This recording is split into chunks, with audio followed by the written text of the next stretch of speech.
नमस्कार, आप देख रहे हैं ब्रेकिंग बिहार। अभी हमारे साथ चर्चा में जुड़े हुए हैं राष्ट्रीय लोक जनशक्ति पार्टी के राष्ट्रीय सचिव मयंक मौली। इनसे बात करेंगे कल जिस प्रकार से बिहार विधानसभा में मुख्यमंत्री नीतीश कुमार का चेहरा जो नजर आया, और उसके बाद मयंक मौली ने 2 ट्वीट भी किया है इसको लेकर के। ट्वीट के माध्यम से भी आप देख सकते हैं क्या कुछ कहा था मयंक मौली ने।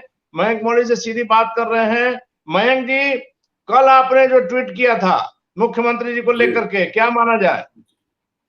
जी, इसमें मानना क्या है, कल एटलीस्ट हमें एक तरीके से प्रसन्नता हुई कि भले अपने जन्मदिन के ही दिन सही माननीय मुख्यमंत्री जी ने कल हमारी मांगों को लेकर, जो जहरीली शराब पीड़ित परिवारों के मुआवजे की मांग को लेकर जो राष्ट्रीय लोक जनशक्ति पार्टी के कार्यकर्ता और हमारे नेता लगातार संघर्षरत थे, उस मांग को एटलीस्ट उन्होंने माना है। एनडीए की मांग को माना है।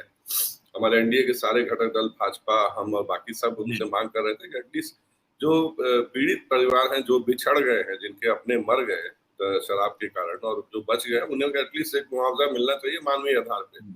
कल जन्मदिन के दिन ही सही माननीय मुख्यमंत्री जी ने हमारी मांग को मान तो लिया, कम से कम एटलीस्ट एक मानवीय संवेदना दिखाई, तो उसके लिए उनको भैया साधुवाद है बहुत दिल से कि भैया मयंक जी, प्रश्न इसलिए उठ रहा है कि मुख्यमंत्री के प्रति आप लोग इन द सेंस कि एनडीए के स्वर में नरमी दिख रही है, मुख्यमंत्री जी का भी आप लोग के प्रति नरमी दिख रही है, और साथ ही साथ जिस प्रकार से सदन में शिक्षा मंत्री को भी मुख्यमंत्री जी ने सरेआम जो बात कहनी चाहिए वो कह दिया। क्या माना जाए कि आपकी नीतीश कुमार जी से, बिहार के मुख्यमंत्री से फिर से नजदीकियां बढ़ रही है, जैसा कि कुछ दिनों पहले भी खबरें थी? देखिए, इसको दूसरे आयाम से देखने की जरूरत नहीं है। मैं स्पष्ट करना चाहूंगा कि माननीय मुख्यमंत्री जी का कभी भी हमने या हमारे एनडीए गठबंधन ने कोई व्यक्तिगत विरोध नहीं किया। उनका नीतिगत विरोध हमेशा से चलता आया है। उनकी नीतियों का हमें विरोध है। अगर वो कुछ अच्छा काम करेंगे, जैसे हमारी मांग कल उन्होंने मान ली कि मानवीय संवेदना के आधार पर जब शराब पीड़ित परिवार जो है, उनको जो अपने खोर है उनको उन्होंने अगर मान लिया है कि मुआवजा दिया जाए, तो इसकी प्रशंसा भी होनी चाहिए और इसे दूसरे चश्मे से देखने की जरूरत नहीं है। मुख्यमंत्री जी है 18 वर्षों से बिहार के, और हमने हमेशा उनके लिए सम्मानजनक शब्द ही प्रयोग किए हैं। भले विरोध नीतिगत हो सकता है, व्यक्तिगत विरोध नहीं है। जी, लेकिन मुख्यमंत्री नीतीश कुमार की हर बातों का कोई अर्थ रहता है। जब आपके प्रति नरमी है, गर्मी है, वो सभी के कारण रहते हैं। जब राजगीर प्रवास के लिए जाते हैं उस समय भी कारण रहते हैं। इसलिए यह प्रश्न उठ रहा है बिहार की जनता के मन में। लगातार बीजेपी के बड़े नेताओं का फोन से कल बात, क्या कुछ नया देखने को मिलेगा बिहार में? देखिए, माननीय मुख्यमंत्री जी की अंतरात्मा जो है वो बड़ी लचीली है, जैसा हम आपको हमेशा से कहते आए हैं। और विशेषकर वो जो यात्रा है वो एकांतवास और यात्रा जब वो निकलते हैं तो अक्सर हाँ जाग जाया करती है। तो हमें इस पे कुछ ऐसा कहना नहीं है। क्या पता उनका मन बोल रहा हो। वैसे जो आप जिस ओर इशारा कर रहे हैं कि भारतीय जनता पार्टी के नेताओं से बातचीत से, तो कोई भारतीय जनता पार्टी के नेता हो, जैसे माननीय राजनाथ सिंह जी की आप बात कर रहे हो, देश के रक्षा मंत्री हैं। अगर दोनों के बीच में किसी संदर्भ में बात होती है तो उसको दूसरे नजरिए से देखने की मुझे नहीं लगता कि कोई आवश्यकता है। हाँ, नहीं बातचीत तो है। मयंक जी, इसका कारण है कि आपने भी कहा कि मुख्यमंत्री की अंतरात्मा रह रहकर जागती है। शुरू से कहा जा जी, रहा है कि मुख्यमंत्री नीतीश कुमार महागठबंधन में सहज महसूस नहीं कर पाते हैं। जिस प्रकार से एनडीए के शासन में खुल करके शासन करते हैं, और नजर भी आया है कि जब आप लोग साथ रहते हैं तब बिहार की विधि व्यवस्था की स्थिति क्या रहती है, और आज क्या है, किसी से छिपा हुआ नहीं है। वैसे में यह प्रश्न उठना लाजमी है मयंक जी। देखिए, हमारे नेता आदरणीय पशुपति कुमार पारस जी ने आप ही के चैनल पे बात करते हुए उन्होंने इस सरकार की मियाद तय कर दी थी कि होली आने दीजिए, होली तक ये महागठबंधन का जो सरकार है, इसके साथ जो 7 घोड़ों के जो रथ है उसके सारे रथ धीमा धीमा लूज हो जाएंगे, भाग जाएंगे। और माननीय मुख्यमंत्री जी उस रथ पे सवार है। तो डगमगाते राजनीतिक रथ पे सवार माननीय मुख्यमंत्री जी कब तक इस गठबंधन की कहिए कि रथ को खींच पाते हैं, ये देखना अपने आप में एक दिलचस्प बात होगी। बट हमारे नेता की भविष्यवाणी कहीं ना कहीं सफल होती दिख रही है, साफ बने झलकती दिख रही है कि महागठबंधन की दरार जो थी वो अब सतह पे आ चुकी है। चाहे सदन में वो मामला, चाहे सड़क पे वो मामला, चाहे बयान वीरों का मामला हो, एक से एक बयान वीर है जो माननीय मुख्यमंत्री जी को कई अपशब्द तक कह जाते हैं महागठबंधन का हिस्सा होने के बावजूद भी, जो एक स्वस्थ लोकतंत्र में कहीं से भी एक्सेप्टेबल नहीं है। हम उसकी मुखालफत करते हैं कि ऐसा नहीं लेकिन होना। मयंक जी, आपके राष्ट्रीय अध्यक्ष पशुपति कुमार पारस एनडीए के बड़े नेता, जाहिर है करते ज्यादा है, बोलते कम है। वैसे में जी लगातार जो यह बातें सामने आ रही है मुख्यमंत्री नीतीश कुमार को लेकर के, आप देखिए इधर कुछ दिनों पहले जब मुकेश सहनी से जब उत्तर प्रदेश विधानसभा चुनाव थे, आपको ध्यान होगा कि एनडीए से कितनी ज्यादा तल्खी बढ़ गई थी।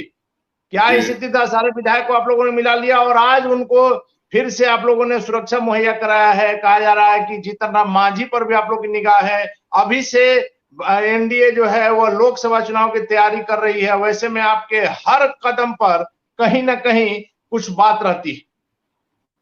देखिए, एनडीए जो है वो देश का सत्तारूढ़ गठबंधन है, सबसे बड़ा गठबंधन है। माननीय आदरणीय यशस्वी प्रधानमंत्री श्री नरेंद्र मोदी जी के नेतृत्व में चलने वाला अभी देश का सबसे मजबूत गठबंधन है।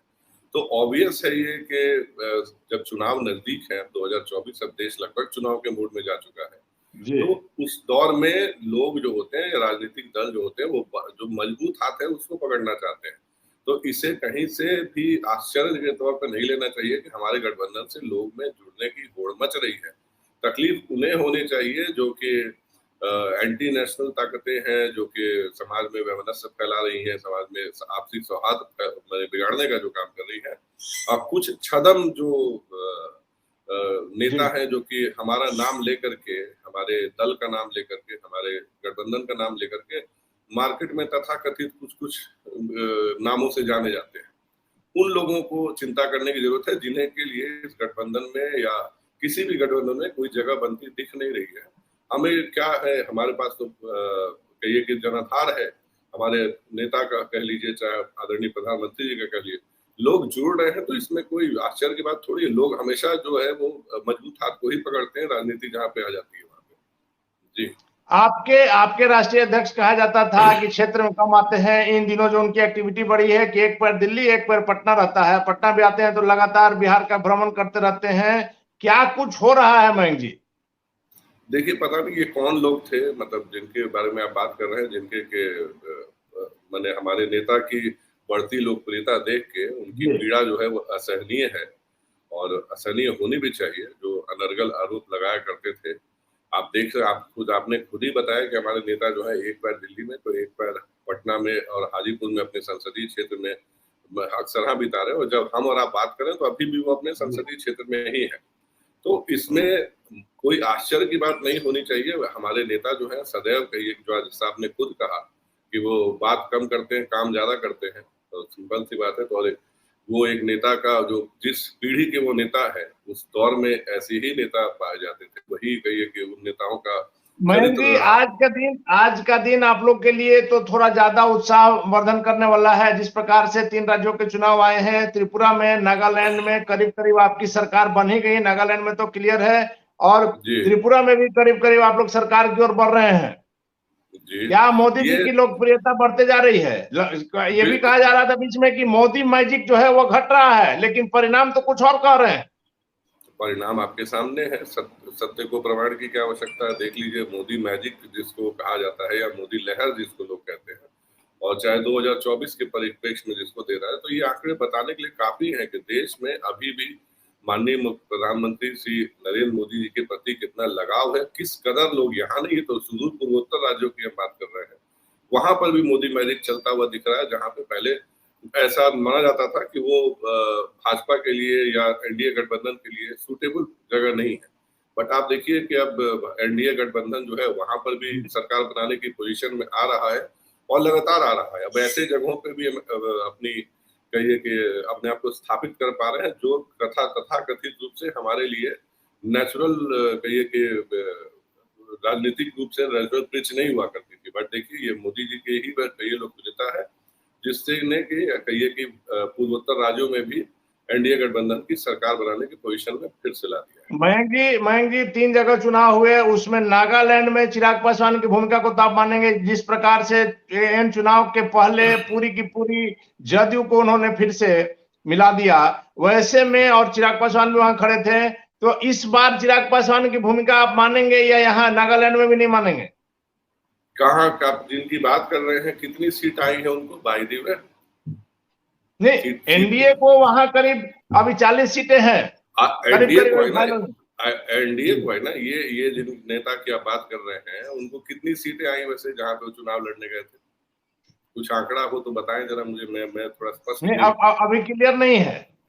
क्लियर नहीं है कितनी सीटों पे उनके प्रत्याशी आगे चल रहे हैं, कुछ तो लेकिन आंकड़ा हो लेकिन मयंक सर। जी, मैं बस एक चीज, एनडीए के तो अभी 40 पर है ना, 60 सीटों में एनडीए को 40 अगर मिल रहा है तो इसमें आप 2 सीट पर भी चिराग पासवान की भूमिका नहीं मानेंगे? वो एनडीए का हिस्सा है क्या? एनडीए ने आपको ये अनाउंस करके दिया था कि Chirag Paswan will be the part of this NDA led alliance in north east? कभी कहा नहीं उन्होंने? नहीं, लेकिन फिर लेकिन क्या बिहार में क्या तो चुनाव में आप लोग साथ हैं। अरे तो भैया वो ऑन प्रो डेटाबेस पे आते हैं, वो प्रो डेटाबेस के नेता हैं, जब उनको जरूरत पड़ती है तो उनका आते हैं भैया अपना करके अपना काम पे। आप ये बताइए, ये नागालैंड जिसकी आप बात कर रहे हैं, जिसका उन्हें श्रेय देने की कोशिश की जा रही है, नागालैंड कितनी दफा गए वो नेताजी? आप बता दीजिए मुझे, आपने गए एक बार भी नहीं, देखा? लेकिन जदयू को तोड़ने में भूमिका रही। अरे भैया जब आप गए ही नहीं है, दूर से कर रहे हैं, तो आप सूर्यदेव हैं क्या कि आपके पुण्य प्रताप से कर्ण का जन्म हो जा रहा है? सीधी सी बात है। मैं आपसे यही कह रहा हूँ, क्या एनडीए का हिस्सा है? नहीं है। वहां पे एनडीए अपने बदौलत जीत रहा है और हमें किसी भी कहिए लेकिन आयातित। लेकिन मयंक जी, अभी अमित शाह जो आए थे वहां मंच से अमित शाह के सामने सुशील मोदी ने उपेंद्र कुशवाहा को और चिराग पासवान को एनडीए का हिस्सा बताया था।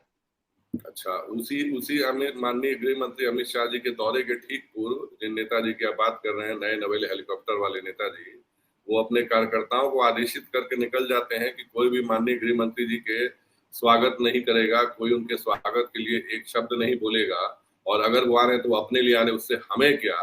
और उसको लेकर के अपना सेम डे कार्यक्रम लेकर के वो निकल जाते हैं, जबकि उन्हीं के कार्यक्रम के टाइमिंग अगर आप मिला लें तो उस समय आपने माननीय उस गृह समय भी मंत्री, लिखा था, इन बातों को लिखा था आपने। बिल्कुल लिखा था, मैंने गौरतलब कराया माननीय गृह मंत्री जी को कि एनडीए में ना शामिल होने की खींच के कारण जो नेताजी हैं उस दिन अपने कार्यकर्ताओं और यहाँ जो भी मुख्यालय में बैठे उनके वो थे अधिकारी लोग थे, उनको उन्होंने आदेशित करके निकल गए कि किसी को एक शब्द नहीं बोलना है। तो उस तानाशाह व्यवस्था में जहाँ पे कि उनकी अदावतें जो है वो माननीय गृह मंत्री जी से ही होने लग जाती है, तो फिर उसमें क्या ही कहा जाए। जिस एनडीए के आप आने की राह देख रहे हो, जिस एनडीए के लिए आप बात कर रहे हैं, हमें तो जरूरत नहीं है भैया। ये मैदान के बाहर बैठे हुए खिलाड़ी को आप ये कह रहे हैं कि वो आकर के मैदान में आया उसके कारण जीत हो गई, ये कैसा संभव है भैया? आप तो टीम में, चलिए आप तो चलिए, आप नहीं मानेंगे, लेकिन टीम में लेकिन है एक ही नहीं। आखिरी सवाल है मयंक मौली जी जी की, कल के डेट में यदि जिस प्रकार का समीकरण बन रहा है, वैसे कहा भी जाता है कि राजनीति में हर चीज संभव है, कोई स्थायी मित्र और शत्रु नहीं होता है। वैसे में कल के डेट में यदि मुख्यमंत्री नीतीश कुमार की एक बार फिर से संभावना बनती है एनडीए में वापसी की, वैसे में चिराग पासवान क्या करें? अब ये तो चिराग पासवान जी को देखना है कि वो क्या करते नहीं, हैं।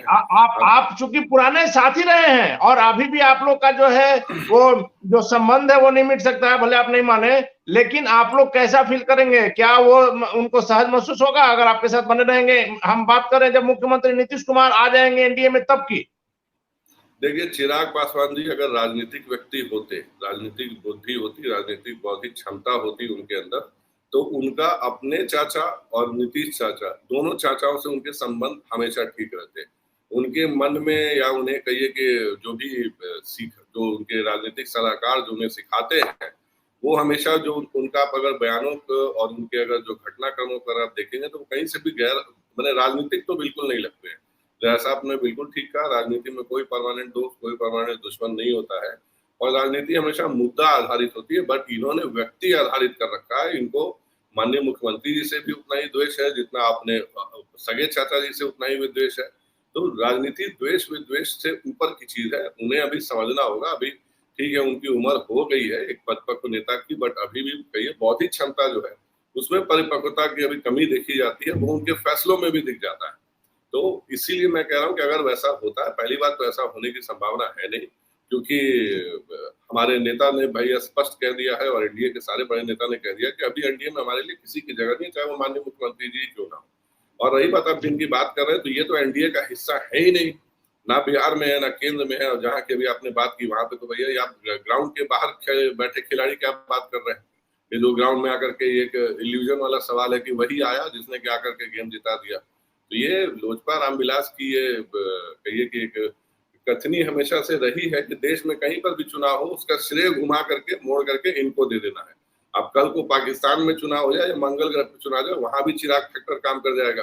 तो अब उसमें उनको खुशफहमी रहने दीजिए, हमें धरातल पे काम करना है और हम ग्राउंड जमीन से जुड़े लोग हैं। हमें पता है भैया कि चुनाव में कैसे चुनाव जीता जाता है, किन मुद्दों पे जीता जाता है, और पुराने पौराणिक जो डोर टू डोर कैंपेन होता है या कहिए कि जन संवाद कायम कैसे करते हैं, वो हमें पता है। वही चीजें आज भी चुनाव जिताती हैं।